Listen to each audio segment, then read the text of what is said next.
थमिला कालबैशाखी वर्षा गत 4 दिनर आश्वस्ति पर पुणी कलबल करिब ताती आजिठारु बढ़िब खरा और गुळुगुळी फल अनेक स्थान में दिन तापमात्रा 6 रु 8 डिग्री बढ़िबा संभावना रही। भुवनेश्वर में 16-17 तारीख आड़कू पारद 40 डिग्री उपरे रही पारे।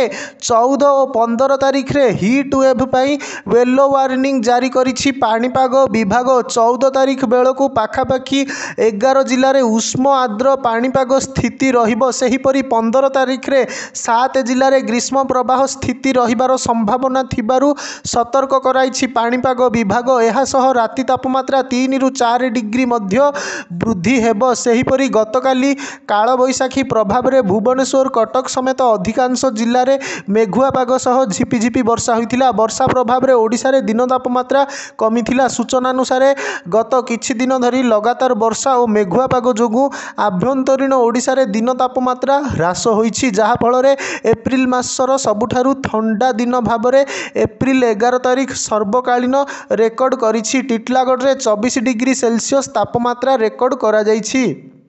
2008 एप्रिल 4 रे 28.5 डिग्री रेकर्ड करा जाइथिला। सेहिपरि संबलपुर रे 25.7 डिग्री एवं 7 एप्रिल 2008 रे मध्य 25.7 डिग्री रेकर्ड करा जाइथिला। हीराकुद रे 26.1 डिग्री एवं एप्रिल 2023 रे 27.6 डिग्री रेकर्ड करा जाइथिला।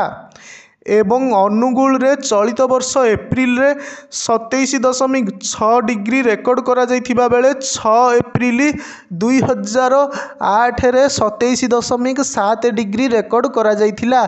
एही 4टी सहर रे एप्रिल मासरे सबुठारु ठंडा दिन रेकर्ड करा जाइछि। आज भुवनेश्वर रे तापमात्रा 30 डिग्री रेकर्ड करा जाइछि।